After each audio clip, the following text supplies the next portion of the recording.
Computer. We are live. Cool. Hey guys, thank you for tuning in again to House Your 911. We have, as you can see, another guest. I'll get into that in a second. I'm Sammy. I'm Erica. And we're going to be talking to Jim Marshall. And yeah, I don't know what else to say. Great, that's perfect. So Jim Marshall is the director of the 911 Training Institute. Jim, will you introduce yourself and tell us a little bit more about yourself? I will certainly do that. First, I want to tell you both, thank you, Sami and Erica, for having me on your show, for your podcast. I just think this is awesome that you guys are doing this from your own experience and you have your own stories to tell, and then we kind of join up together. So yeah, my background is my biggest claim to fame that I'm most proud of is that I am the brother of a dispatcher. Debbie, the dispatcher, is my older sister. I'm the younger brother of someone on the planet. Well, that might be hard to believe. And so I've been a trauma therapist forever. I practiced full-time from 87 to 2013. I started dialing down, though, about 2012 and a half because I wanted to go full-time into what I had been doing since 2005, which is training 911. And it's a bit of a long story, but the bottom line is that my sister deserves the credit for anything that I help 911 do, and she deserves none of the blame for what you don't like that I do in 911. So yeah, so by training a trauma therapist, relationship therapist, I was what we could call a schmagnet. That's my public version of a common term, right? I was a schmagnet as a trauma therapist, and my sister dragged me into the 911 world, threatened bodily harm if I did not teach her people, because she felt they did not have the support and the resilience training and equipping they needed. And so under duress, I agreed, fell in love with the 911 family. Wow, that was 2005 after doing my first sit-along like in 85. Took her a while. And so here I am, and just glad to be a part of the 911 family and training and teaching and writing some stuff and trying to share encouragement. Yeah, that's it. Well, we appreciate your contribution. You betcha. And I appreciate yours. Hey, I'm going to hijack this. I want to see if any of your listeners, who are actually your viewers too, notice if they can see this person right here, if they can tell who that is. Does anybody know who that? Oh, look, it says right there, Erica Snyder. I gave it away. Yeah, and you're an ENP. That's a great accomplishment. Congratulations. Thank you. Yeah. Yeah. Cool. Okay, there, I hijacked it. Great job. Well, I'll hijack this right back and show this little nifty book, Brilliant 911 Professional, edited by Jim Marshall. Yeah, that's me. That's half of it. And then Tracy Leorenza, my dear friend 911 extraordinary. That's awesome. So I was reading this and I was telling you earlier that I highlighted it and like I have bookmarks and whatnot in here. And my favorite section is the 9 unique risk factors for dispatchers, because it really puts into simple terms what we go through and what can affect us. And everything was spot on for me. And it's broken up, into 2 sections kind of. You got the first 5, and I'll quiz you on if you remember what the first 5 are. Have a theme, and then the other 4 are, some other factors, but definitely for me split into 2 different teams there. So do you want me to like quiz you on 1 through 5? Do you want me to shout them out to you and you can tell us what they are? I think we should. What we should do is, yes, let's up the ante on this a little bit. You choose the one that you think like hits you the hardest, like boom, ooh, that one. Okay. And then if you want me to unpack it, we can kind of, just jam together about it because you guys live it. I'm just the student. Yes, the student. I think the third one is something that really resonates with me because it's what we do. I mean, all of the 9, and we can go over them quickly eventually. That one hits me the most because I think it can cause the most damage, maybe. Okay, so what's number 3? Telecommunicators are psychologically on scene, physically unable to reach it. Boom. So you're on scene psychologically, but you can't reach it with your hands. Mhm. And, you know, Halle Berry, you remember the call? It was so bad. It's like classic Hollywood doesn't get 911. We'll see what happens with this new show coming up in the September here. But here's the thing. I remember sitting with dispatchers in classes over the years, and then one-on-ones with dispatchers, and their feeling was not the Halle Berry get in her car and drive off and do all this stuff, except when it's little kids, when it's the elderly, when your heart is most like tugged towards the scene. You're there completely in your heart. Your body can even feel a lot of it, but you can't reach to help. You're helping, but there's a radical kind of helplessness that comes with not being able to reach. So even though you do a lot, you help a lot, there's this sense of being separated from what you're connected with. And that's a real significant factor for 911. When we look at risk for you guys, it's like, well, circle that one right there. If that doesn't take away the ability to feel fully empowered, which is what helps us go back to sleep at night, right? Which what helps us move on with our life, as opposed to hard to shake loose of that call. So yes, it's a factor. Now, I just want to point out that while there are those 9 unique risk factors, there's no problem we talk about in the book, or that I believe now in FACES, for which there aren't solutions. So we'll get to that, right? But you know, I'm not surprised that you picked that one to go first. It's also, and I think we talked a little bit about this with Ryan, Yeah. that imagination of worst case scenario. And I'm always, how bad is this? Mm-hmm. And it's not even just 911 calls. My officer is out on traffic stops or in contact with someone on a parking complaint. What is my worst case scenario? Because I always have to be ready to handle what comes out of the radio next. But it also makes for, it's draining. And then I think about that with my family members too, and me. I mean, you project it to your family members, like what if it's them, or like what if my dad has to go to the doctor, and what if it's got it, this kind of sickness, or they get diagnosed with this, or my nephews get sick and then this happens. So it's always, I have to close the book, like little things and bigger, what if. So I think that, it starts at work and goes out to your home life. Yeah, you can relate, Sammy, I'm sure. Yeah, too much. Right? So here's the thing. I don't want the ding. The ding, it's like a bell. Here's the thing. When you look at the mind of the dispatcher, I call it the 911 brain. You build out like a whole neural network in your brain to do your job. And so like the way you process information is for the worst case scenario. When I ask dispatchers in the class, do you guys visualize your calls? And it's kind of like a stupid question, right? Well, of course we visualize our calls. Okay, next question. Do you visualize the best or the worst possible outcomes in scenarios? The worst, almost always it's the worst. And I try to act naive and say, why would you do that to yourself? Like that's harder. That's mentally more taxing. It's emotionally more draining. It's like you're going to pull your resilience battery down. Like, well, we need to be prepared. It's like, oh, gee, you sound like a responder, but you're still clerical, like according to the federal government. Yeah, no. How about that they realize you're the very first responder? We're getting there. So, right. So what happens is your brain conditions itself to think worst case scenario. So what happens? Yeah, it travels home. It travels to worry about your family, expand out everything to the worst possible.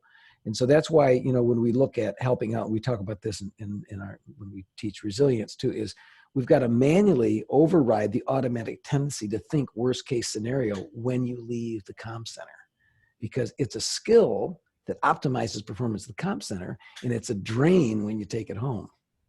Yeah. Mm-hmm. Can you relate? Mm-hmm. Yeah. Okay. All right. And so just a promise for you guys, when it's not all day or a 16-hour class, promise even there, no cookie cutter solutions. You're not going to get those from me. Like, well, just leave it at work. You guys heard that? And you say it yourself, I just want to leave it at work. Not possible. It's not possible unless we begin to build some kind of a manual skill set that we can override that automatic with. I mean, I agree with you, and it feels impossible as dispatchers, but most now pros have not been trained to be able to leave it. But I'm with you, Erica, in that it's not just like a switch, right? So anyhow, that's that's just the first one you chose of the unique stressors, Yes. right? The risk factors. Let's see here. Which one next? I personally like there's no warning before potentially traumatic calls. Because every time the 911 rings, I know, like I get like a pit in my stomach and I'm like, this is it. This is going to be a serious situation. And then sometimes it's not and sometimes it is. But every time that phone rings, I always prepare myself for it to be that awful situation, but you just don't know. Yeah. Yeah. Right. So I ask the question of 911 wherever I go. So how do field responders get psychologically prepared for what they will experience on scene? How do they get prepared for that? We give them ideas about what's going on per our call. Right? You give them the information they need, so then they begin preparing. There's actually they hooked up monitors and they did enactments of bad DV calls, and they hooked up officers to monitors like I use. You know, when I take heart rhythm patterns of dispatchers, we get them jacked up and then we teach them skills and help them bring their heart rhythm patterns into a more coherent form. But what I'm getting at is that officers, when you first tell them, guess what, you're going to a DV call, they get jacked up. But then when you give them information, you can watch the heart rhythm pattern move from chaotic and a high heart rate to less chaotic, more coherent, and their heart rate goes down. And then because now they have what they need to prepare. So the next question is, okay, who prepares the very first responder for what they'll experience in their headset? No answer. Right?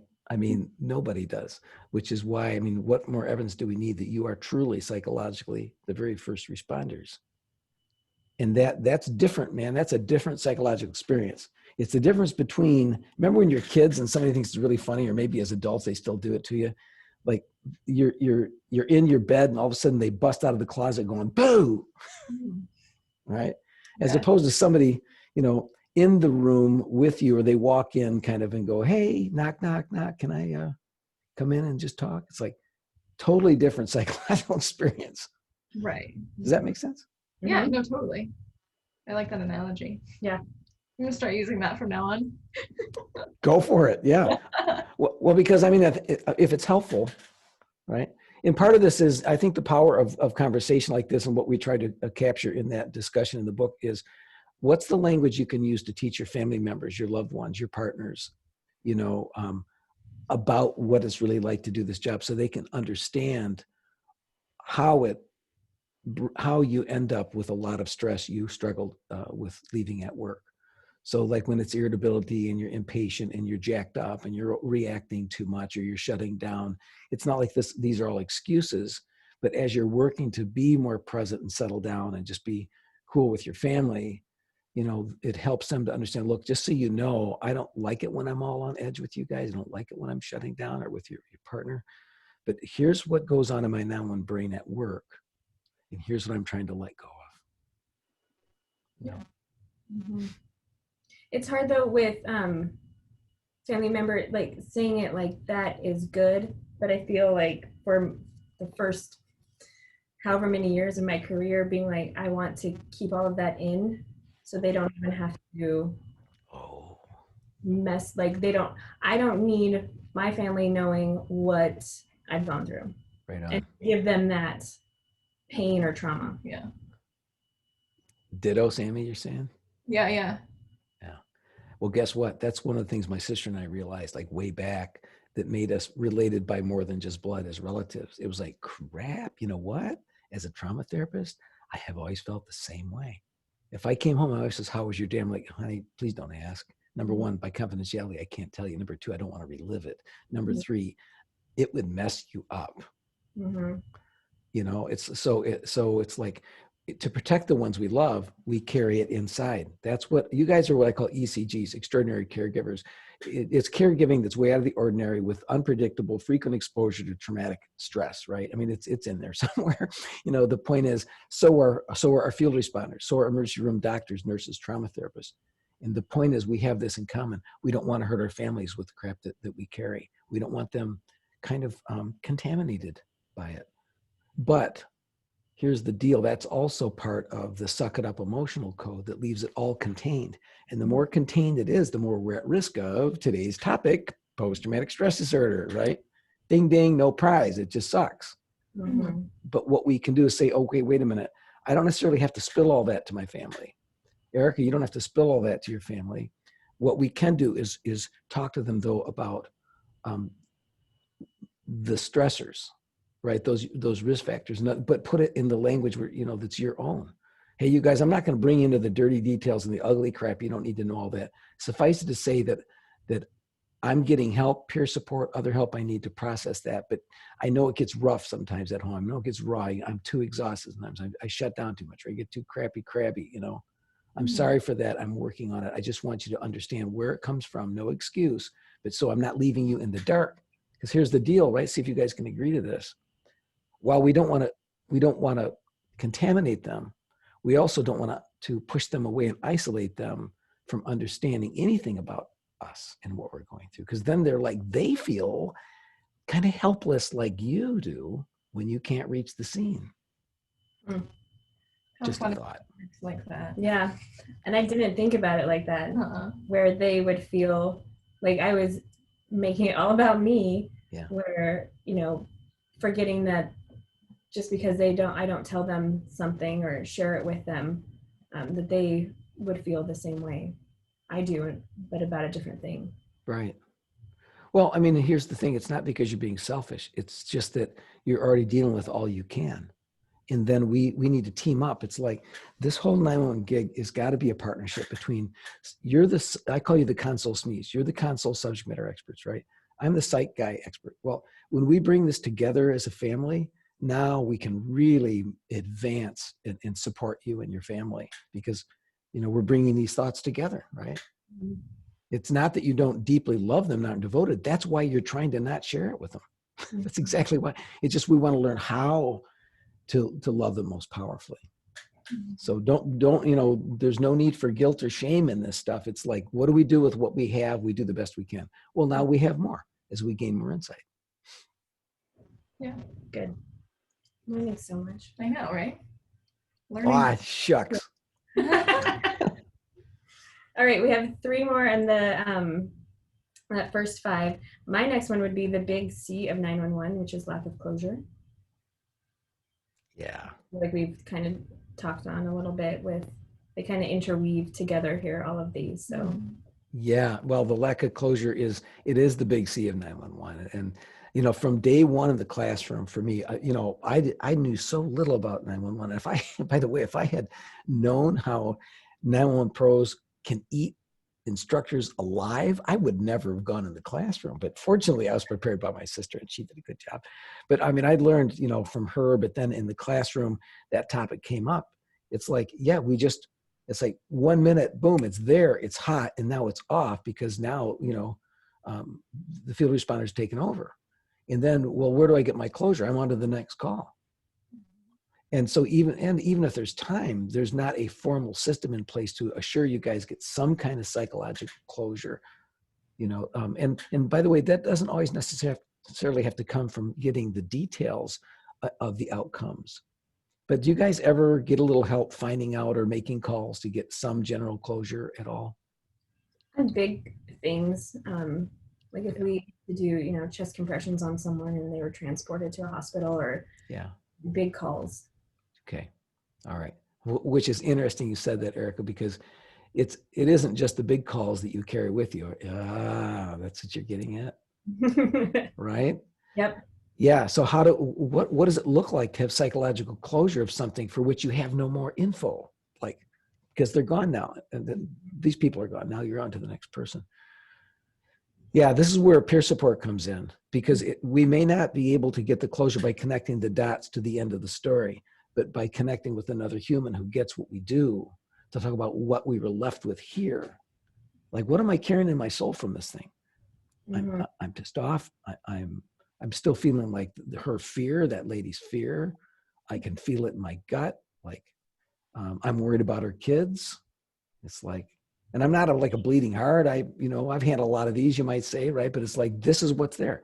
So that's why peer support is so important, to unload that. Because you know what happens, right? When you're able to spill it for a couple minutes, if you feel like somebody's really able to shut their mouth and listen, you ever get that relief from anybody? Yeah. Huh? Okay. It's out there. Okay. Yeah. So yeah, it's, so that's my deal, is like, we identify each one of these unique risk factors, and then what can we do different? Because, traditional 911 presentations, stories are all about the problem. And there's the drama of the problems. It's like, that's great, but that leaves people just feeling more helplessness. And are we re-traumatizing ourselves? So I like that you're open to and trying to figure out what to do with these things. Good. What's your next one? My next one would be. That was a drum roll. Drum roll. 911 pros send their own into harm's way, and I think that that's a big thing for me, because we see our first responders as our family. Like, we don't want our family to get hurt. We don't want them to have to go into a dangerous situation that I feel kind of like guilty, because I'm the one that's sending them there. I took the call and I'm the reason why they're going. There's a house on fire. That's my fault, obviously. So the firefighters are going to that. So yeah, hopefully they don't get hurt. So like that kind of a thing. Yeah, that kind of a thing, for sure. Yeah, I mean, underscore that, right, Sami? Yeah. Well, the way you said that, they're like family to you. So, you start with a very wired connection to their safety, and a sense of really like completely interlocked responsibilities.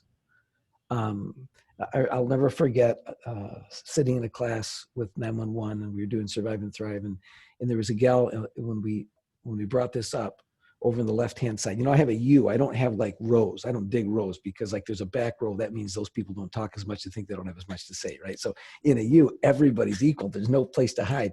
And this lady was over here in the U, and she just blurted out to the class. She said, "Yeah, but if I hadn't sent him, he wouldn't have died." And I believe that was the same class where I first heard a dispatcher, not me, use the phrase from battle and from war-related PTSD. So we talked about survivor guilt. Survivor guilt's like, how do I get to still be alive? And I sent him and he's dead. Wow, the guilt from that. Yeah, have you guys had in your center, has it happened where there's been officer down or officer has perished? Officer down. Yeah. Not thankfully the other one, but yeah, we've had some incidents, officer involved shootings, that have been kind of like those brief minutes that seem like forever, that we're like, we don't know what's going on. They're just doing like a buddy check, and it's like, oh, what does that mean? Did somebody get hit? What does a buddy check mean? So yeah, those like minutes that feel like forever, where you're like, is everybody okay? Yeah, see, people think it's only when an officer dies that there's survivor's guilt, or that there is this result, the sequelae, as we call it, or the after effects of this psychologically for 911. Well, no, because those 2 minutes are loaded, and it's as if. And then part of your brain may not necessarily know that it really ended up okay, because it was so intense. You kind of carry that, right? And so anyhow, I'm glad that you're bringing it up, because survivor's guilt for being the one who sends them needs a lot of support and a lot of attention. And I think the way we teach 911 from day one can help decrease this risk. And then the peer support we get when it happens can help prevent the PTSD. So dispatchers, you guys, I don't know if you guys use this phrase, we save lives, right? And it's actually the official like slogan of a lot of our law enforcement organizations in the country. We save lives. So here's the problem with that. What happens when they die? And your goal is we save lives. What does that mean? I mean, Doesn't it mean you failed? If your deal is you save lives and and the officers die, well, then what's the cognition you swallow whole and carry in your heart? I failed. Yeah. And then it moves into I am a failure, and maybe I shouldn't do this job. And then maybe that's why some dispatchers leave, like either after it happens or maybe I'll go before it happens, because we save lives and maybe I won't, or I didn't. So we got to help dispatchers realize, no. You ain't God, number one. Rule number one, you ain't God, right? Rule number two, because you ain't God, we help save lives. We help save lives. I mean, you follow, does that make a difference to you? I mean, can you see the distinction there, or is that more me just getting? No, definitely. Mm-hmm. Yeah. I'm thinking that over because we, as a center, need a mission statement that's nice and concise. And I feel like that the save lives component comes into it. So I might stick with that for a mission statement. It's not, have a way. I'm sure I didn't come up with it. Huh. But that's a big one that always concerns me. And here's the rub on this thing. The more awesome a dispatcher is, the more dedicated you are, the more devoted you are. I mean, obviously, you two wouldn't be doing this if you were not all in to your career and to your profession. But when it becomes part of your identity, I am 911. Mm-hmm. Gee, hello, Ricardo, are you listening? But you know what I mean? I mean, when it comes to that point of my identity, that's also where the risk gets highest, because I equate what happens out there with who I am in here. Mm-hmm. We've got to go stop action on that. We got to do the rewiring on the 911 brain if that's part of what we're saying. And then we need that peer support. Yeah. Peer support has been really important for us, and I feel like we've used it more in the past few years, which is good. And I've had some really positive experiences with peer support and some not so helpful experiences with peer support. Yeah. And I really appreciate what they're able to do, and to but to be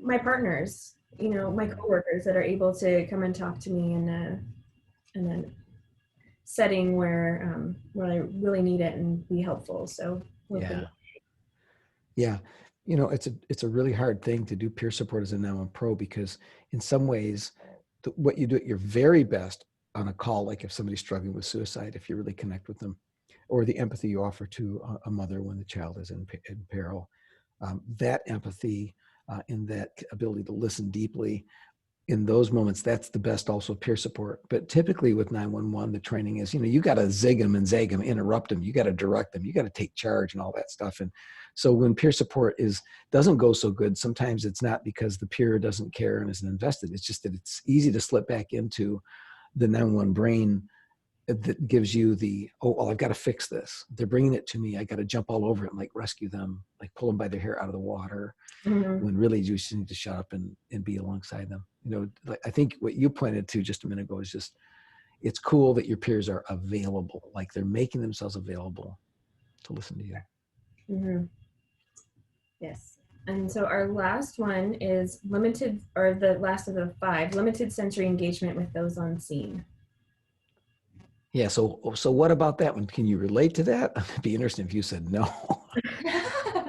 Yes, I think it kind of goes back to the imagination and stuff like that that I'm making up in my head, and then thinking about the big calls that we've had and worrying about them. And so sometimes we have open lines when the units get on scene. So I'm doing compressions with someone, and then they get on scene and the caller hasn't hung up the phone. Oh, yes. And then I get to hear them talking to them. And it's such an eye-opening experience to hear them, how they treat the people that are on scene, because it's not like the movies where like I always imagine them rushing in with their gear and stuff, and it sounds not like that. Like it's not like it's a lot of moving parts, but it's not the way it is in the movies because they're so calm and they're so kind and caring to everyone, and they know their roles, and to hear that is just so exciting for me, and I'm sure for them it's like, yeah, this is what we do all the time anyway. But I cherish those few moments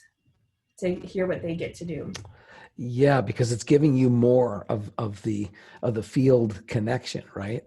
And so you're less in the vacuum. It's less of that that lack of closure, because you get to hear some follow-up care of that human, and that must feel good, I would imagine, to you. Like when they're really being, as you're saying, it's cool to hear you say that they're being kind, they're being patient, and it's like, wow, okay, good. I've done my part. Now they are extending from me and honoring that person who's at risk.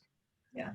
That's great, because, it is the idea where there's this limited sensory contact with those people. So you've got that one channel, the auditory. You're listening, and at this point, you're listening and you're speaking. I mean, later on we'll have, what Jeremy DeMarc calls the incident-related imagery with live video, recorded video, camera stuff, all that stuff.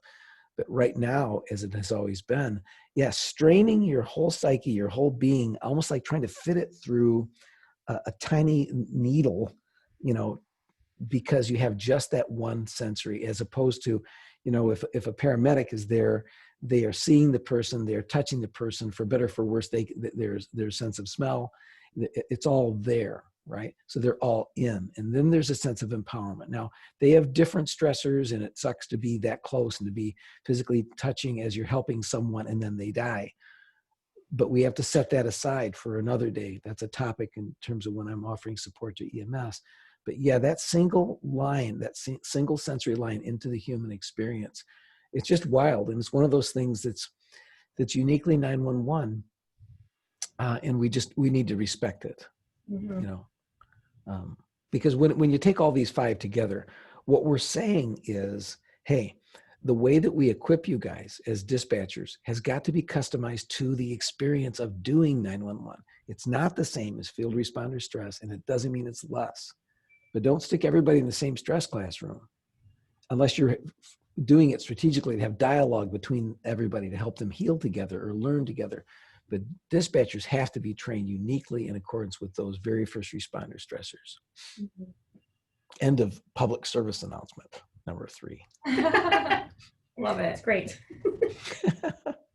Okay, so those were our 5 where we have that feeling of helplessness. And if I may, I'll just go over the next 4 as part of, just to round it out, and then we can go into how those 5 could lead to PTSD. Sure. All right, so the next 4 are high call volume and frequency, crazy tasking demand, which I like that you call that instead of multitasking, which is great. You get it, yeah. Yes, got to use that. Little to no downtime to de-stress, so between calls and just our normal workload.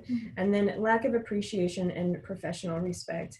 And I just want to hit on that really quickly, because I feel like we have a lot of appreciation with our user agencies and with each other, a lot of professional respect, but I can also, in the big picture out in the world, not as much. Yeah. Oh no. It's like, what am I doing? Like, do you want to use both of your hands? Because I'll hold them. She's trying to mark the book and also do yourself and express stuff, right? She's crazy tasking right now. Maybe she could hold the book with one hand, gesture with the other, and you could be the other hand, Sami. Oh, Together, like, work on that, right? That's great.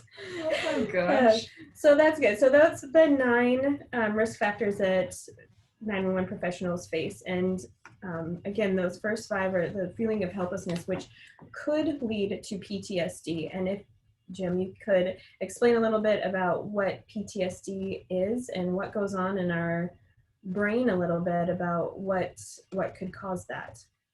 Yeah. So what we can do is unpack this. First, if you imagine, and so if anybody has a pencil, or I should say a pen, and you can use the palm of your hand or something to write with. But imagine you're doing that, or are you going to do that? Wait, what? Said if we have one. Nice. All right. Got So it. here's what Yep. you're going to, Sammy, you can draw it on your palm. What I want you to do is draw 4 little circles. Okay. Like 1, 2, 3, 4. So there's like ding, ding, ding, ding, like that. 4 little circles. Both are doing it. Okay. Now inside each of those, you have to write a letter. Okay. Little. I think I made mine too little. Yeah, me too. Like, Oh, you can do it. You can do it. Or you can write it outside of it. PETS. Right on the hand. Is outstanding. This is so much better than PowerPoint. Okay, now put those out there for your audience to see them. Bring them right up so we can see them really close. Excellent. Okay, so each of you guys as dispatchers have a hand in the air and you've got PETS on it. What that stands for is pictures, emotions, thoughts, and sensations. Okay, now you're not done drawing on your own hand.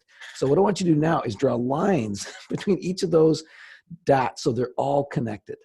Make sure they're all connected. And when you get done, show me your work. Back in school. right? They all have to be connected. So let's see what you came up with when you're ready. You did it. That's it. Okay, so nice work, ladies. So what are we talking about? That is a neural network. What does that mean? In one part of the brain, you got the pictures of the experience, right? You've got the emotions of the experience. You've got the thoughts from the experience, and you have the sensations of the experience. And so what does that mean then? So when that caller is having the heart attack, right? You're seeing it, you're visualizing it, you're feeling the emotion. So let me ask you, when you're doing a heart attack, when you're working on somebody that way, you're doing compressions or whatever's going on if they're out. So what's the automatic thought? The raw, uncensored thought. Don't be polite about it. This is your podcast. You don't have to behave. What's the raw uncensored thought when that's happening? And like, the woman is freaking out and the husband's there laying on the ground. What's your thought? What's your first raw thought? Since this is a city podcast, Okay. my first thought is, oh, beep. Okay. Yep. Okay. Right. Okay. So that's the automatic thought. Oh, beep. Okay. Then what's the automatic emotion?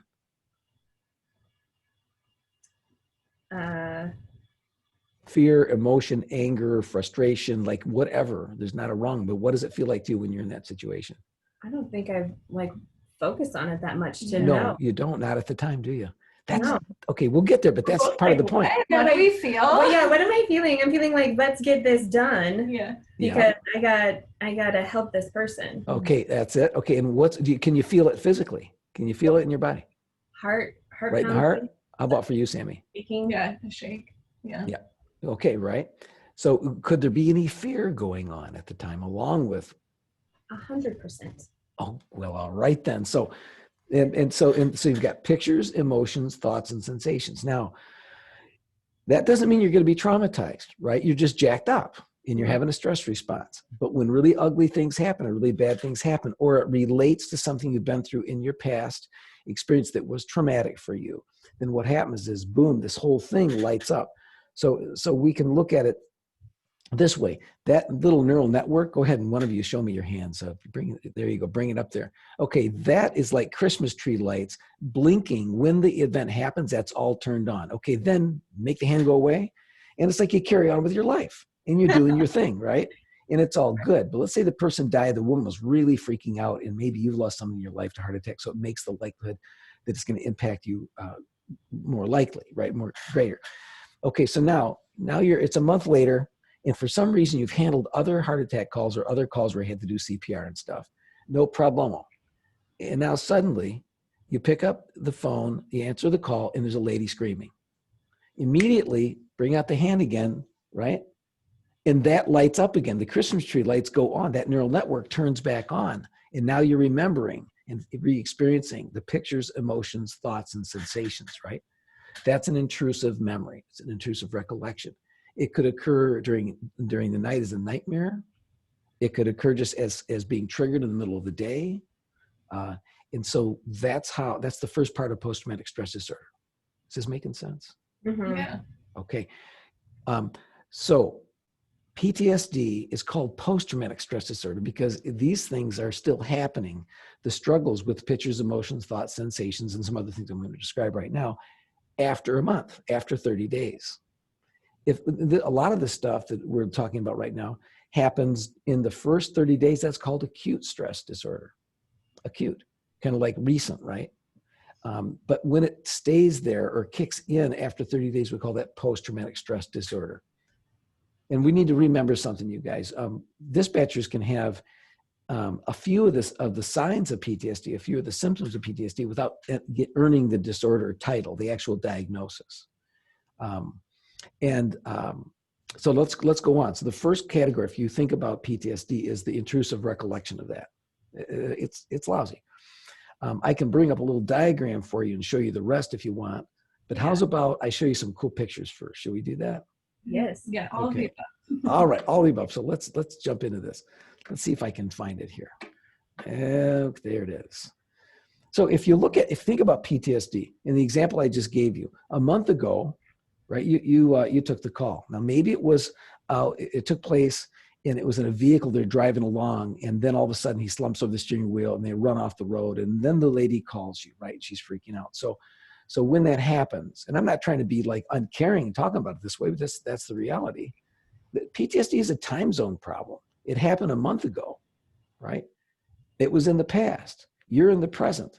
You want to be able to just deal with the present now, not be interfered with by the past. You want to be able to hang out with your family and love them well, and your friends, et cetera, and your furry friends and all those guys. And you want to be able to, plan for the future. But the only problem is, right? And so this is what you want, to be fully in the present. That's where PTSD becomes a problem. We're stuck in the past. So what happens? There she is. There he is.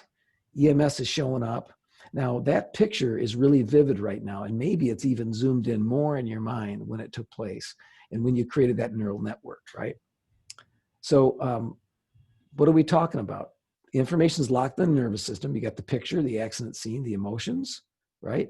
Maybe the thought is, I failed because the guy died, and maybe you felt like you didn't do compressions right or whatever. I can't keep doing this, and that may be when we bail. And then the sensations, the chest is pounding, maybe you feel sick to your stomach. That's not happy stuff. Are you with me so far? Yeah. Okay. So then that traumatic information gets triggered, like we said, when another call comes through that reminds you of it. So good luck planning for the future. Good luck kind of looking forward to that, because when somebody has post-traumatic stress disorder, we're not thinking a whole lot about the future. We're just trying to survive now.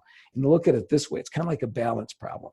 Let me stop the share for a second.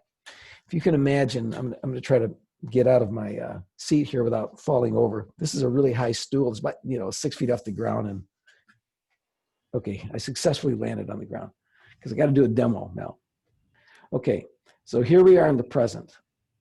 You had these calls. Maybe it's not just one call. It's a bunch of calls, and it's cumulative. Like Erica, in your story in the blog, you talk about your compassion fatigue, right? Okay, so what happens? We're pulled into the past by a bunch of stuff, by one or more of those events. They keep triggering, they keep activating. And so we're spending a lot of our time just trying to fight off the feelings, the thoughts, the emotions, sensations. Meanwhile, everybody wants us to hang out in the present, but you can't see me waist down, but one leg is straddling way over here. My energy is being drained dealing with the past. So how do I just stand fully in the present and be present? Right? And it's really hard when I'm here caught in the past to be reaching for our future together. Is this making sense? Mm-hmm. Okay. Any thoughts? Because I don't want to just ramble. I'm enjoying the ramble. Okay, I shall keep rambling then. So here we are, want to be able to dig into the future, but here is the problem. Here's the challenge. Here's what we're facing. So what I began describing to you, right, is re-experiencing right here, re-experiencing the trauma. So the one or more things happen. Now, by the way, this is the criteria for post-traumatic stress disorder from what we call the Diagnostic Statistical Manual. Don't fall asleep. It's important. Smart people likes a little bit of science, just enough for you to empower yourself to know what's going on inside, right? So there's a distressing memory that kicks in. There's nightmares, like I said. There can be flashbacks. Boom, it just comes back. And and the difference between a flashback and a memory is it feels as if you're really there, really fully there. And that's on a continuum. It can be so much like we're there that we have no immediate No contact with people in the present. We can't hear them. We can't see them. We're totally in the past. It can become psychotic when it's really, really severe, which is not, we got to watch out. We misuse terms and stigmatize humans. I don't, oh man, she's really psychotic. No, I mean literally out of touch with reality because the past owns me right now. Okay, remember this. Got a good news for you about this in a little bit. So we can be triggered physically. It just activates that same gut feeling we had then. Okay, triggered mentally. Stuff that's said, stuff that we think brings it up. So there's cues from my own thinking, cues from the outside that activate this stuff. You still with me? Mm-hmm. Okay. So look at column 2 here. We want to avoid it. We want to numb it. That's not because we're copping out. It's just that all of our systems are designed to avoid physical pain, yeah, but also emotional pain. So like, I don't, you talk about avoiding numbing, what? The stimuli, the stuff related to the traumatic events. That's what TE is. So I don't want to think about it. I don't want to talk about it. I don't want to feel it. I don't want to be around people, places, situations. They're going to bring it up. Why would I? Mm-hmm. My whole nervous system, my whole being wants to shut down just to stay safe.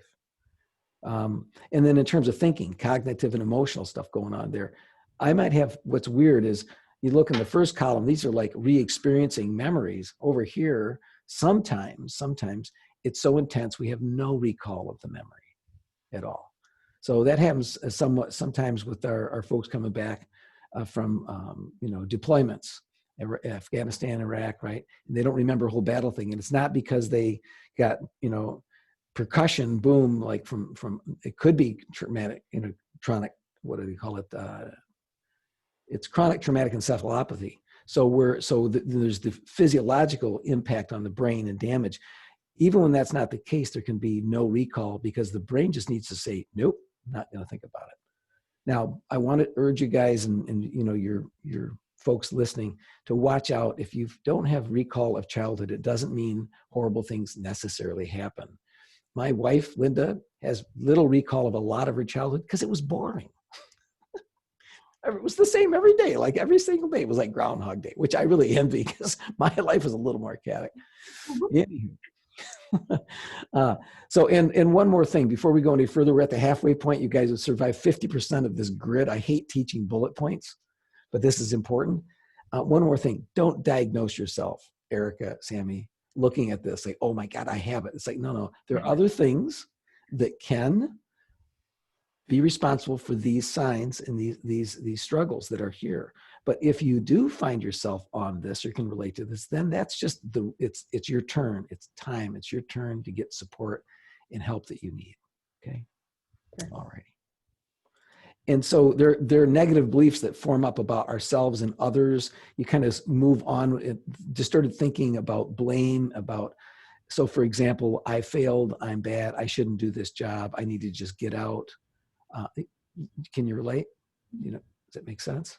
Jim relates so much where I quit once and found another job, and I was there for less than 30 days before I came back, but where I was like, I'm done. And I've done it within the past few years where I was looking at like interviewing with other places because I probably after my incident that I wrote about in the article, but I had talked to someone else and they're like, don't figure out why you want to leave. Don't leave without understanding. Yes, exactly. And so what helped you get back, Erica? Remind us. I got a chance to talk with our on-staff psychologist and do EMDR training. And then I found a class called Compassion Cultivation Training. So with the EMDR, which was so helpful, and I'm so thankful that I was able to do that. And then with that Compassion Cultivation Training class, which was an 8-week class, really understand, which I think that as adults, or maybe it's just me, forget how to handle your emotions. And especially in this job, yes. What do I do with those emotions? Because I started at a time where it was suck it up buttercup kind of emotion, push down, things like that. So I didn't have a chance to take in what was happening to me and process it and then let it go. It was just all internalizing, and then thinking. And then, so now I'm able to take in those emotions, process them, as you know, I hadn't in years, I guess, and then work with them and know what I need to do with them, whether it's talk with someone, talk with myself, have a good cry, go talk to myself in my car, write. I started writing a lot recently, and to be able to process all of that that's coming in so I can get it out.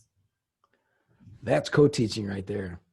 And it is so cool. It's one thing to talk about it theoretically, but it's another thing to talk about it from experience. This is what happened to me. This is what I did. This is what helped. And that's just, you're just really wonderfully representing right now.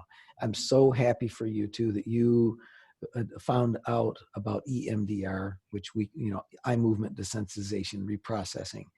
I did my first session of EMDR with a client in 1990. I would not be here today offering any help at all. I'm sure I would have burned out permanently as a therapist if I had stayed, or I would have just bailed from being a therapist if it hadn't been for EMDR. It really helped save many of my clients' lives and bring healing for them. And, a lot of our responders don't even know you can heal PTSD. They think that all you can do is manage the symptoms, right? So This is why what you guys are doing, that's why Ryan and I jump on opportunities like this to talk, because we have to get the word out. People don't have to die. They don't have to have a quality of life that sucks.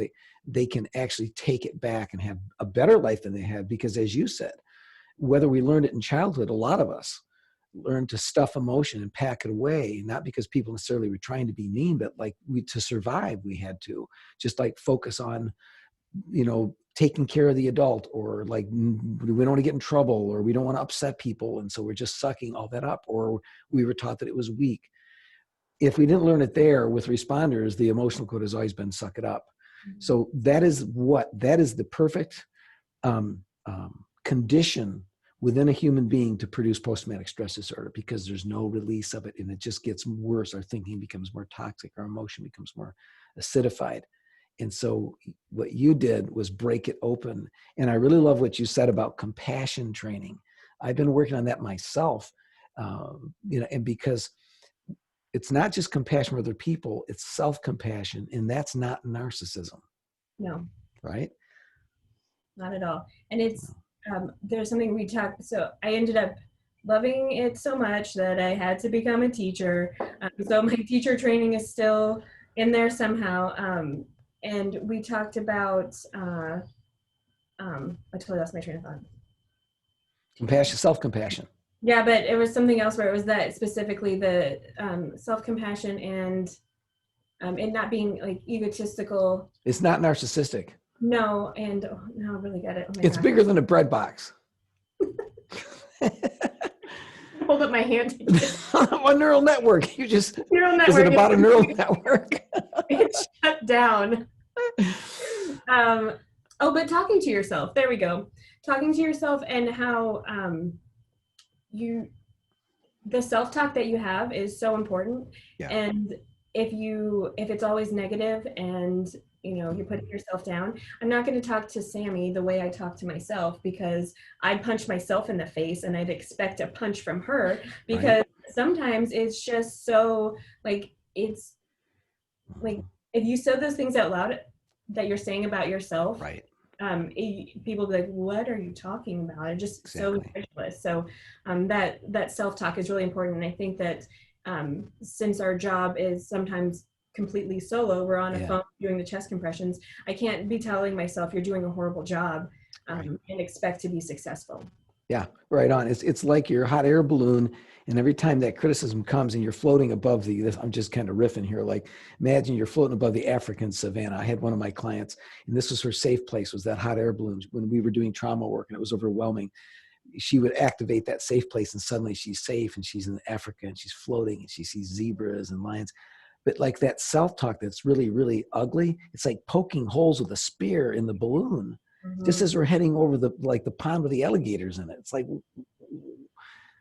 so self-compassion teaches us that that's not the highway. That's not really about grit and about slapping ourselves into adult responsibility. That actually makes it less possible for us to take responsibility, the more self-critical we are. And so part of the treatment of PTSD is really right on what you did. You heal, you basically transform what's in that neural network. We'll look at that in a minute with the solution here. But then you also have to learn new patterns of thinking with freedom to think that way, where you're not locked into negative beliefs anymore, but still it can come back by patterning when new situations come up. So the self-compassion work that you're doing, I urge that for all of our now professionals. Yeah. Yes.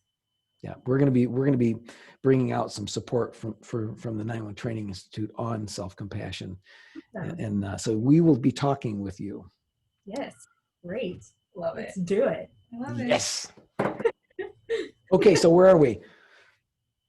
Want to come back to the Yeah. finish our diagram? Yes. The podcast that lasted 4.5 hours that people fell asleep. They fell asleep in the first 38 minutes. No, you're doing a great job. Okay, so here we are. You can see where we left off right here with distorted thinking. That's part of it, about blame for self and others. It's just what happens. It's interesting. Even when we're the victim of a traumatic experience, it seems universal that we'll blame ourselves. It must have been something I did wrong. It's like, no, back up.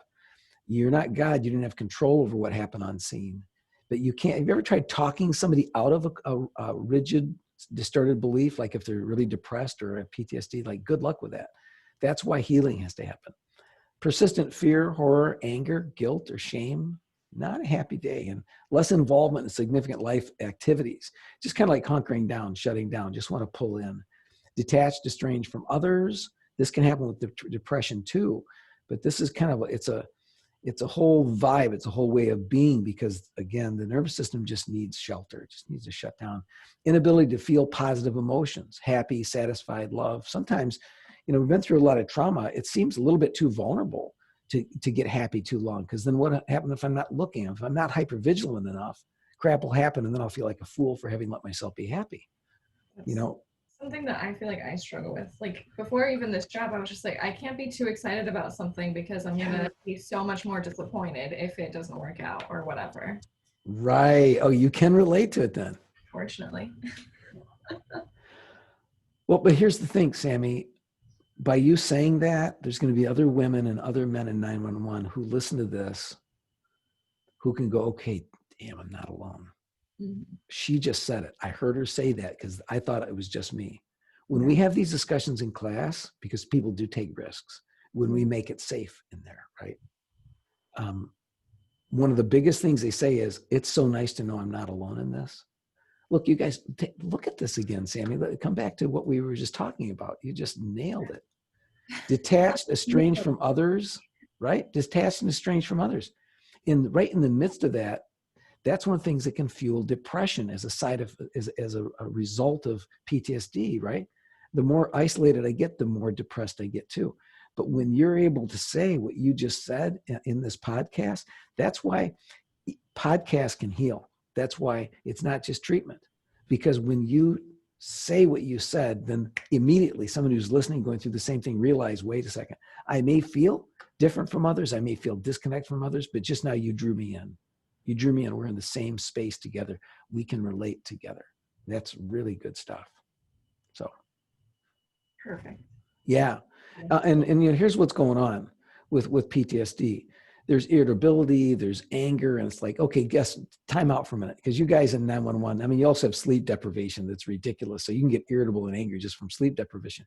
You can get irritable and angry because of so many apparently stupid calls. Notice I said apparently stupid calls. If you have any government leaders watching this, reporting, customer service, Mr. and Mrs. Director and Deputy Director, and all of those leaders, we're completely into customer service, but you don't get better customer service by denying the reality of hyperarousal and PTSD that is producing the irritability and the anger that makes it hard to be nice to callers. We have to recognize that sometimes it's not just, quote, attitude, pull your crap in a row, dispatcher, we're going to have to write you up again. It's like, no, are you really okay? Have you taken a bunch of crappy calls in the last few months? Mm-hmm. Have you been able to get any help for that? Is it possible anything on this grid you can relate to right here? If so, hey, let's come alongside you. Let's help. Let's not bust your chops. If your performance is at risk and you've got to modify your performance, okay, I get that in terms of duties. But let's come in first to be compassionate and wonder about this stuff, right? Reckless, self-destructive behavior. You're going to have people who usually are not that way, but they are looking for more and more. One of my earliest friends in 911 was a 911 director, and she secretly was a base jumper. And she liked to base jump into, like, there was a cave in Mexico, a mile deep. It's like, yeah, she stopped when a lot of her friends died. What was going on with her? She was reconnecting with all the adrenaline, maybe to have more a sense of control this time, right? I'm the one activating it rather than being done unto me, sort of thing. And plus that, we just get addicted to our own stress hormones. So if some is good, more is better. Hypervigilance, I'm always checking out, always scanning, like, who's there? Who do I need to look out for? Exaggerated startle reflex, where the kid drops the fork on the plate and you freak out at dinner, right? It's hard to concentrate with PTSD because your brain's kind of taken up in different areas, and the areas that are usually used for concentration, they're compromised because they're not activated as much as, the trauma parts of your brain, the brains that are needed to process trauma. So that's a lot. Does it, difficulty falling asleep? There you go, 911. Now I'm going to just step out of this for a minute. Has anybody talked with you guys that maybe it's not just because you're wacky that you don't sleep good, but maybe because your brain is too much to process that it hasn't processed yet? Go for it. I was gonna say that, like, I feel like that's something that, like, I definitely started noticing when I worked this job, is I would get home and I would take that time to try to decompress. Yeah. Like, I live alone. There's, like, I talk to my cats about what's going on. Cool. But they don't, that's not the pure support that I need is my cat. It's a start. It's a start. But, like, even laying in bed, like, I still feel like I cannot get my mind to just stop. It is always going. Bingo. Yeah. Okay, so of course, because that's the 911 brain not knowing that it left the comm center and that it's at home. It's still in the comm center thinking it has to be hypervigilant to make sure that it doesn't fail. Yeah. So why should we expect it to shut off when we get in bed? No, we got to do some self-talk with our brain. And I suggest that when you leave, before you leave the parking lot. This is going to turn into a whole day training if I don't abbreviate this. But the point is, stop. Did I need to be vigilant at work, hypervigilant at work? Yeah, to some extent I did. Did I need to be kind of often adrenalized? Yeah, and sometimes more than I need to because I'm still working on this. Okay, now, were there life and death situations that I need to be ready for at work? Yes. Is there anything else I need to resolve at work? Do I need to go back in and take any notes, or am I really done with my duties? Okay, I'm really done, or go back in and finish whatever it is. Now, I'm in my car before I start driving and I get jumped on at home by whatever demand it is. Is there life and death risk at home? You got to ask the question out loud because your brain needs help answering the question and knowing what the answer is. If it really is, well, there is no life and death threat at home. Okay, now I will give myself permission to dial my hypervigilance down from a often 9 down to what do I need to just stay so I still feel safe, like I'm still on guard a little, but so I can sleep. Well, maybe, okay, a 4. Okay, I'll make a deal. We'll try a 4 because there's nobody at risk of dying at home. So now when I go home, before I even go home, I'm taking heart-focused breaths. I'm going to visualize myself settling into the evening or the morning and loving on whoever's there, whether it's my cat or my friend or my family. Is it making sense? Mm-hmm. Okay, there's a lot more that you can do too, but you've got to do, that's the manual override I was talking about. Okay. Okay, so, and just a few other things to wrap this part up of it. When it's been over 30 days, like I said, that's what makes it post-traumatic stress disorder, ladies. And then major impact on key life domains. So my ability to work well, love well, and or play well are affected by this. That's what makes it, a disorder. And we got to destigmatize disorder. It's something is out of order. Yeah, right. That's not like I'm inferior because of it. And this is also, it's not due to substances or other medical conditions. Some of these symptoms can be due to depression or due to physiological problems that produce symptoms that seem purely psychological. Last but not least, I want you guys to think about the fact that post-traumatic stress disorder should also be considered post-traumatic stress injury. But we'll pause right there. Let me jump out of that before we. Now we're going to have to abbreviate EMDR because I'm sure we're probably way over time here. We can maybe make this 2. A 2-parter. Yeah. Yeah. Two-parters because we can keep going. Okay, we'll break it into 2 parts then. Yeah. You can edit. Yeah. I'm so good at editing. Awesome. No. I mean, the technical director. So. Google has been my best friend during this whole situation because I don't get it. Yeah. Oh, I'm so grateful for Google. Yeah. Yeah. The Google. Yeah. For the Google. Yeah. Yeah. So, I mean, it kind of is a natural, it may or may not, you guys will divide this wherever you want, but how long do you want me to take on this? You want me to take like 5 minutes, 10 minutes? Let's do 4 hours. Well, you guys are doing a great job, by the way. I mean, You're doing a great job. thank you. It's teamwork. Okay, so let's say we're back rolling tape now, even though there's no tape. Yes.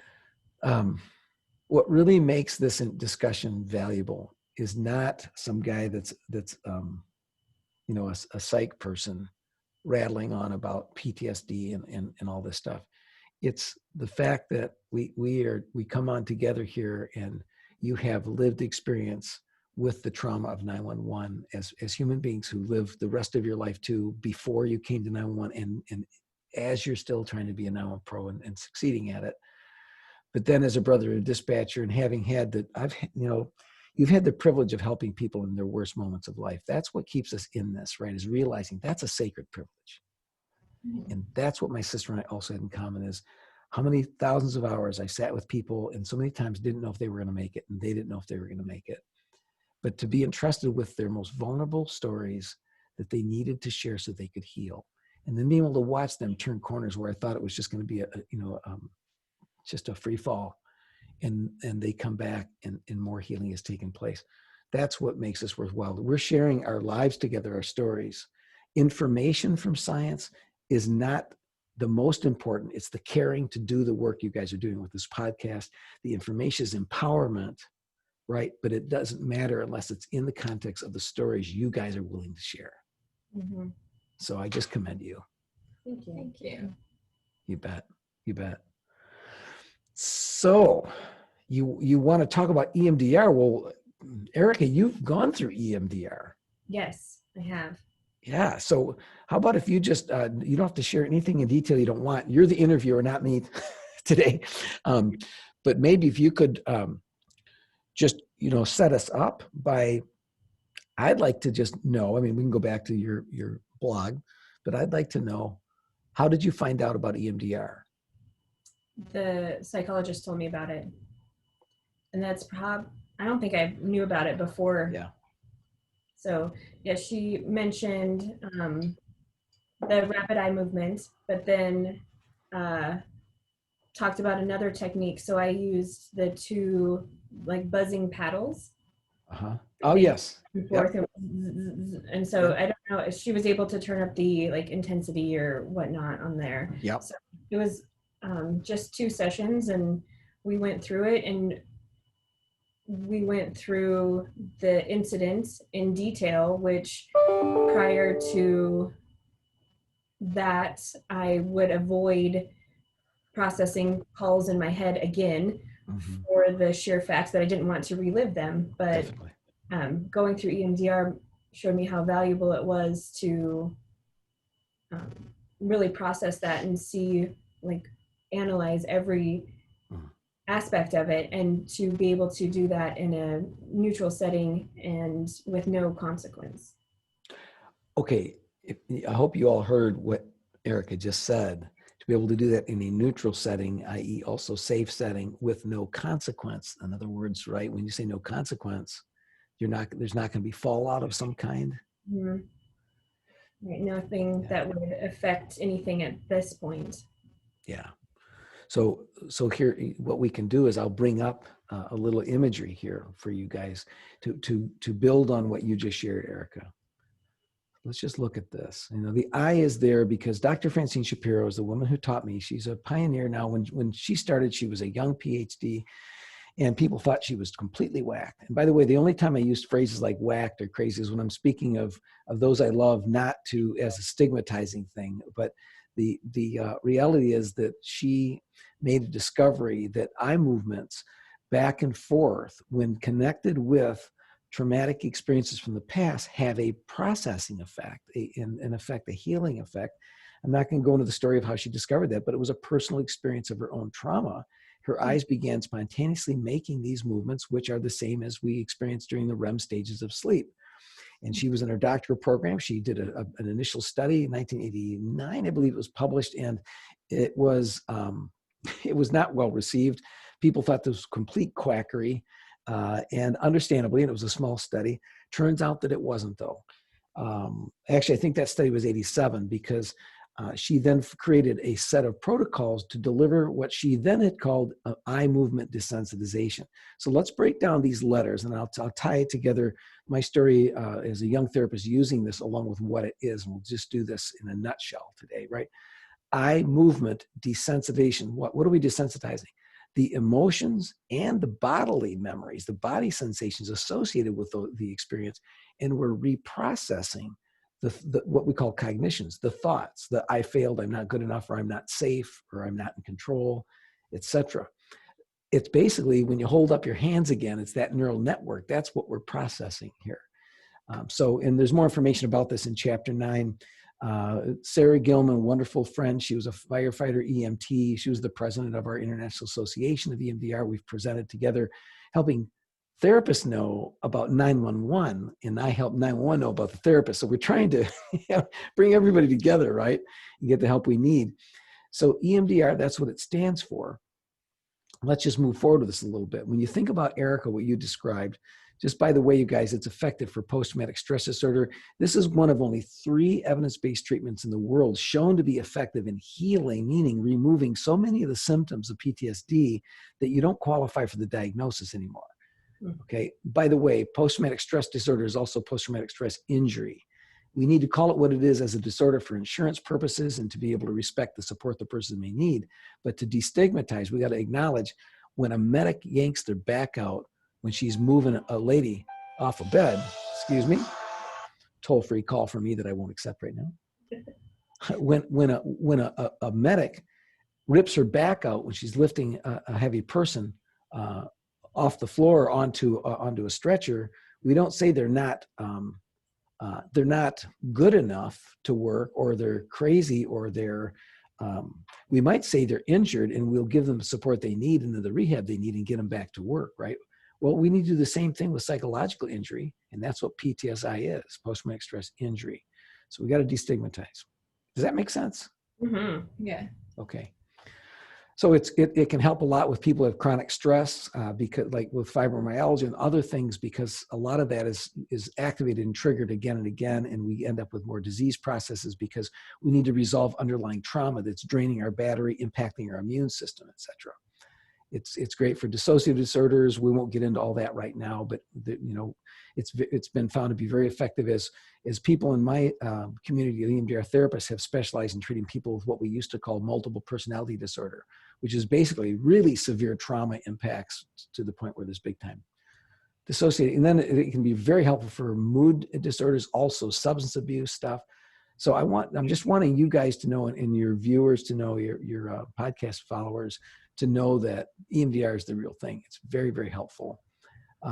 So that vehicle that you saw earlier, right? You remember the neural network had the picture. It was really vivid. And let's say it was up close.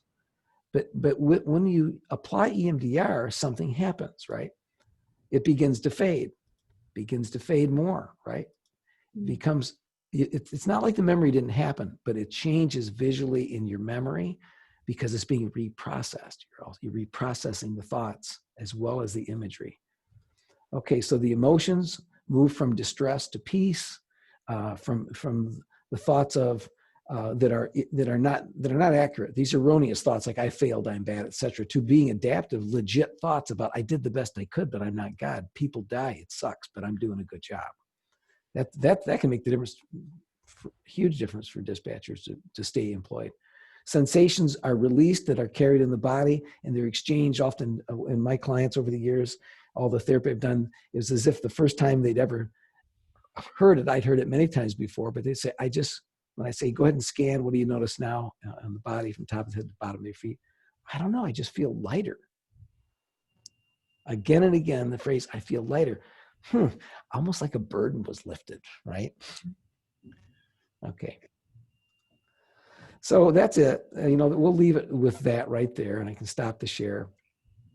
But when you mentioned the little tappers, we call those TheraTappers, where there's a vibration in a little plastic paddle here and plastic paddle there.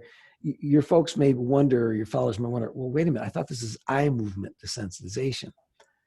And just to clarify that, you may wonder this too, but it turns out that you can activate the brain to process trauma, right hemisphere, left hemisphere, back and forth, not only by stimulation of eye movements, but with sensation bodily, the sensations that you did, thus the TheraTappers, what you call them, but also auditory. I've put headphones on people and there's a little tone, deep, deep, deep, deep, right? So you can process it. With little kids, I haven't done this because I wasn't a child therapist, but my colleague for many years, they put those little TheraTappers in their shoes and they have little vibrations going on their feet. Kids heal tremendously with EMDR. Now, if this sounds wacky, I would just tell people to go to nowonetraining.net, our website, and look for more information about it. Yeah, because it is wacky, but it also works. It works. Perfect. I mean, there you are, right? Yeah. Living proof. Yes. Still employed as a 911 dispatcher. Yeah. And what we should say too is you had significant relief in 2 sessions. For lots of folks, it'll take quite a few more sessions. It depends on what you've been through and what you're trying to resolve. If it's an incident, traumatic incident, and there's not been a ton of those, for one major incident, that can go very quickly, just depending. When there's a lot of other trauma in the background, then what we do is we very carefully structure up treatment after we do careful assessment, help you build resources. We don't just run right in and start waving our hand in front of your eyes, because you don't want stuff to come up without ability to manage it. And you want to be able to have people feel safe between sessions. Like you said, it was neutral, safe, without consequences. That's because treatment has to set it up, make sure it's safe. So the duration of treatment can really vary based on what you're going through. And there are other treatments that are effective for PTSD too. So don't think if EMDR doesn't work that you can't experience healing. That's not the case. But make sure you get to a therapist who gets responders. And if they haven't treated 911 pros before, they dang well ought to be willing to do a sit along in the comm center. And they ought to read some material about 911 so they get you. There you are. That's it. That's all I got. Any questions? Any comments? Oh man, no. You did it. It was perfect. Everything was all questions answered in your presentation. All right. Well, good. I know there's a lot more. What I think I could do, just as we're talking and wrapping up here, let me just, if I can, Sami, how about from you? Anything? What's there in your noggin as we're talking right now? No, I'm taking all this in. I'm learning a lot. So, okay. Especially I took one of Erica's compassion classes because in my last agency had seen so much burnout. Yeah. And I told myself, I was like, I'm still so new at this that I want to set myself up for hopefully being able to manage that now before it gets to the point where I want to quit because I feel like I can't manage it. Right on. So. Oh man, good for you. I hope other people are watching. What's that? I literally was like, that's a thought that I thought. Like that's a thought I thought. I thought that thought. It sounds like Dr. Seuss. A thought that I thought because I thought it. And then eventually I bought it. Oh man, okay. Well, we better move on.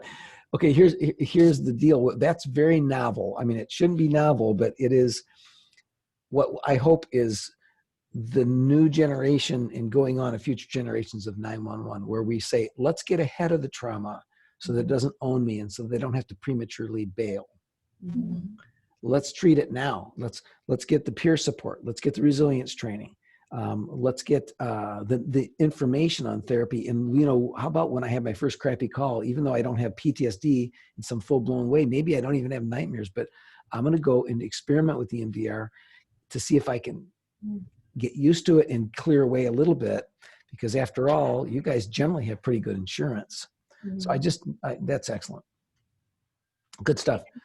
I would just like to throw in too, since new dispatchers, it's up to, I'm a trainer, it's up to us, the older generation, the trainers to bring this up in training. It shouldn't be Sami's responsibility that she takes care of herself on her own. We talked about being a family. I have to make sure that I look out for her, because I depend on her. I need her to be the best she can be and healthy as she can be, and I have to look out for her. So that's a mentor, and every new dispatcher needs a mentor. Why do you think she's on this podcast with me? Right? I mean, it's just so, it's right on the money. It is. And it's true. How can a new person know what they are going to be facing? Because we have to tell them and allow them to predict what they will face and empower them to deal with it effectively. So that's so right. That's so good. And, I train, in full disclosure, I train and I'm paid to train. But even if folks aren't going to my classes, if they're going to a really solid resilience trash, did I say resilience trash? That is weird. Okay, back that up, throw that away. It's trash. Yeah, it's important to get resilience training where you are taught evidence-based skills and not just cookie cutter stuff, but get high quality training. And it's not just about the skill set, it's about the mindset that we're talking about here in terms of getting rid of the old way of sucking crap up. And we need mentors like you, Erica, who are setting the stage for, we deal with our crap here. We get the support we need. I'm going to offer you the support. It's not points off for asking for help or admitting you're scared. It's points added. That's the courage. And that's a person as a peer modeling the kind of self-care and seeking of support we need. So let me just share this with you. I'm going to bring you right to the website. Now this is going to look different. We're redoing, but I just wanted folks to see some resources. These are free, so I'm not trying to pitch stuff to you guys. I just want you to take a look at Seeking Personal Help. Okay, when you go there, you'll see the first thing I'm talking about is that you can heal PTSD. There's a great video there of a dear friend who's a paramedic and a leader. He's a deputy fire chief in Washington. Great video there about his story of EMDR and healing his PTSD. And so there's resources there for you. But then what I want you to see is you go further down here. Here are questions to ask therapists right here. Ask them questions. Because you may not know what to ask, but you got to be picky and choose somebody that's going to be good for you. And then also there's information on how to find therapists. So there's emdria.org. That's there. If you click on that, it brings you to this site right here. I've been a member of EMDRIA for a long, long time. It is trustworthy. And you see up here, is this going blue from like orange, blue, whatever that color is? Okay, find a therapist. What color did you say it is? Coral. See, women can do that. Like, I don't know. Well, it's orange to me. It's kind of orange. Okay. Hey, you want it orange? Okay, now look. So you gotta click on this. Therapist terms. Okay, I agree. So now you're going to find a therapist. And so you enter in your location. Give us your zip code, if you will. 80537. Let's see if it'll allow that. 5. They keep updating the website, which is cool. But there we are, Loveland, Colorado. And within 25 miles for your search is good. And then we hit search. So it'll bring up, look at that. And those little markers there are these humans who do EMDR. Oh, great. Right? So, we choose somebody just for the heck of it. We'll choose Ariel Hannah-Fries. And so you look and it gives your specialty areas, her population served, what insurance she covers. And then if they have a website, some of them, if they have their own website, it'll take you there as well. Nice. Right? So, my point simply is read more on the website than we can offer today. And then follow the links and get more information. There you go. Awesome. I like that a lot. Thank you so much. You're welcome. It's a privilege. Thank you for entrusting me and Ryan Denman, my outreach director. We appreciate you. Yeah. Okay. We're going to be cheering you guys on. We want to know what's going on past the podcast. Let's keep it going. Yeah, definitely. I don't know if Sami can edit this out. We'll do a little outro if we Yeah. may, and then just chat for 1 second before Yeah. we go. That's cool. Yeah. That's it. Thank you so much, Jim, for doing this with us. I think me and Erica are kind of like, ooh, so excited over Yes. here. But next time, guys, I wish we're making episodes so far in advance. I don't know what's coming next. So just stay tuned for the next episode. You can follow us on Facebook at Loveland Emergency Communication Center. Follow us on Instagram at How to 911 Podcast. And then you can get our YouTube, which is also How to 911 Podcast. Email us any questions that you have for Jim or the 911 Training Institute or anything having to do with PTSD. And me and Erica would be able to help you. You can email those questions at howto911@cityofloveland.org. And yeah, that's all I've got going for you guys. But until then, know where you are, know your phone number, and tell us exactly what happened. And we can stop recording now. Yay. Yay, good.